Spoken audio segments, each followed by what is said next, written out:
سلام، من دلارامم، دختر موتورسوار. امروز میخوام در مورد یه عشق ابد صحبت کنم. قبل از شروع حتما کانال من رو سابسکرایب کن، قرار تمام موتورسوارها اینجا جمع بشن.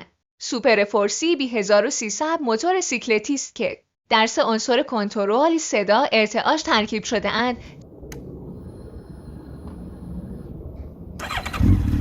این سی بی 1300 عشق منی.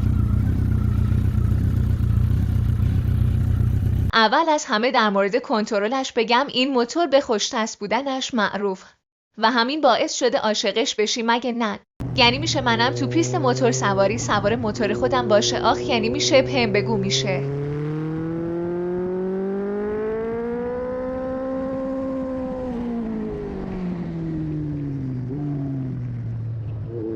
عنصر بعدی صدای این موتور که شاید اکثر شماها به خاطر صداش این موتور را خریدین.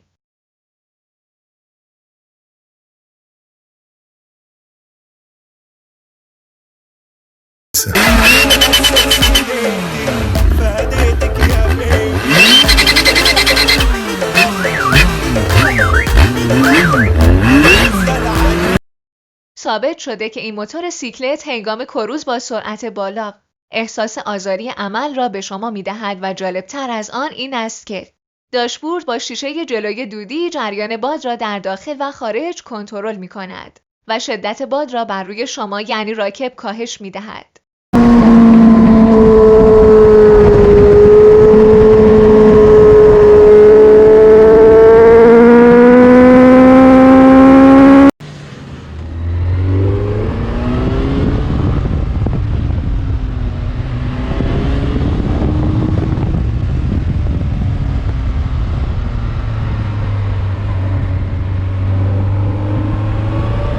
دقت کردین هر کی که سوار موتور سی بی 1300 میشه غرور و مردانگی خاصی بهش دست میده.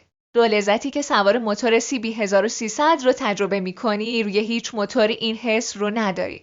بدنه این موتور با رنگ اسپورت پوشیده شده و صندلی آن دارای پوسته و بافت خاصی است. بگذاریم هیچی مثل رنگ سفید قرمز نمیشه.